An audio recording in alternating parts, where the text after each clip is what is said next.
నిరుద్యోగ గిరిజన యువతకు ఉపాధి అవకాశాలు కల్పించే జీవో నెంబర్ 3ని పునరుద్ధరిస్తామని చంద్రబాబు హామీ ఇచ్చి మాట తప్పుతున్నారని ఎమ్మెల్సీ కుంభా రవిబాబు దుయ్యబట్టారు. విశాఖ వైసీపీ కార్యాలయంలో జరిగిన మీడియా సమావేశంలో ఆయన మాట్లాడుతూ జీవో నెంబర్ 3కి బదులు మరొక జీవో తెస్తామని మంత్రి సంధ్యారాణి పేర్కొనడాన్ని ఆయన తప్పుబట్టారు. జీవో నెంబర్ 3 సమస్యను పరిష్కరించిన తర్వాతే మెగా డిఎస్సి చేపట్టాలని డిమాండ్ చేశారు. జీవో నెంబర్ 3పై సుప్రీంకోర్టులో వైసీపీ ప్రభుత్వం రివ్యూ పిటిషన్ వేసిందని, గిరిజనులకు న్యాయం జరిగే వరకు వైఎస్ఆర్సీపీ పోరాటం చేస్తూనే ఉంటుందని స్పష్టం చేశారు. భారతదేశంలో గిరిజన ప్రాంతాల్లో ఉన్నటువంటి గిరిజన ప్రజానీకానికి సంబంధించి సంక్షేమం అభివృద్ధికి సంబంధించినటువంటి కార్యక్రమాలు చేసేవి ఈ షెడ్యూల్స్. 6వ షెడ్యూల్ నార్త్ ఈస్టర్న్ స్టేట్స్లో ఉన్నటువంటి గిరిజన రాష్ట్రాలు అవన్నీ కూడా సంపూర్ణంగా స్థానిక సంస్థల్లో నిలబడే అధికారం గిరిజనులకే కావాలి. స్థానికంగా ఉన్నటువంటి ఉద్యోగాలన్నీ కూడా స్థానిక గిరిజనులతోనే భర్తీ చేసే అధికారాన్ని 6వ షెడ్యూల్ వారికి ఇచ్చింది. 5వ షెడ్యూల్ క్లాస్ 2లో స్థానిక సంస్థల్లో ఎన్నికల్లో నిలబడే అధికారం స్థానిక గిరిజనులకే ఉంటుందనేది మెన్షన్ చేశారు. స్థానికంగా ఉన్నటువంటి ఉద్యోగాలు స్థానిక గిరిజనులకి ఇవ్వాలనేది 5వ షెడ్యూల్లో మెన్షన్ చేయాలి. 5వ షెడ్యూల్లో నార్త్ ఈస్టర్న్ స్టేట్స్లో వచ్చే రాష్ట్రాలు కాకుండా భారతదేశంలో మిగిలిన రాష్ట్రాల్లో ఉన్నటువంటి గిరిజన ప్రాంతాలన్నీ కూడా 5వ షెడ్యూల్లోకి వస్తాయి. ఈ 5వ షెడ్యూల్లో ఉన్నటువంటి ఒక ప్రధానమైనటువంటి క్లాజ్ ఏంటంటే,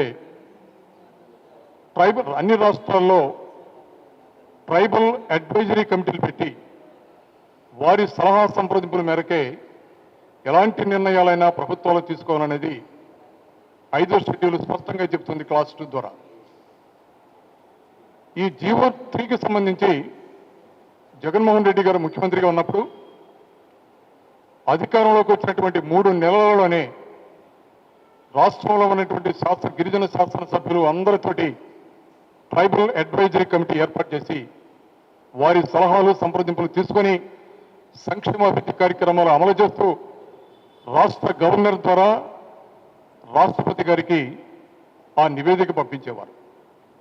ఈ రాష్ట్ర ప్రభుత్వం ఏర్పడి, కూటమి ప్రభుత్వం ఏర్పడి ఇప్పటికీ 11 నెలలు అవుతున్నా ఈ రోజు కూడా ట్రైబల్ అడ్వైజరీ కమిటీ నియమించాల. సరే, ఇక్కడ రెండో విషయం ఏంటంటే, ఈ జీవో నెంబర్ 3కి సంబంధించి ఆ రోజు మొట్టమొదటిసారిగా జగన్మోహన్ రెడ్డి గారి ప్రభుత్వం చేసినటువంటి మొట్టమొదటి ప్రయత్నం 2020 జూన్ 16వ తారీఖున 111వ tribal advisory committee సమావేశమైంది.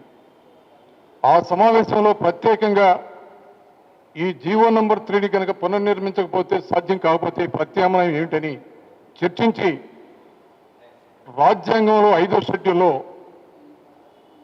Article 371D ప్రకారం 5th షెడ్యూల్ని సవరించినా సరే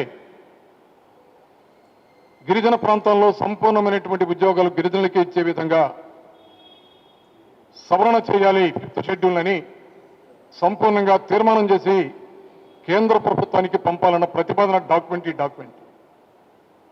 ఈ డాక్యుమెంట్కి గిరిజన సంక్షేమ శాఖ మంత్రి సమాధానం చెప్పగలదా? ఈ డాక్యుమెంట్ అబద్ధం నువ్వు చెప్పగలవా? నిన్న సమావేశంలో మాట్లాడుతున్నారు మీరు. జగన్మోహన్ రెడ్డి గారి ప్రభుత్వం దీని మీద ఏ చర్యలు తీసుకునేది మీరు మాట్లాడుతున్నారు. బలమైనటువంటి కార్యక్రమాలు మేము చేశాము.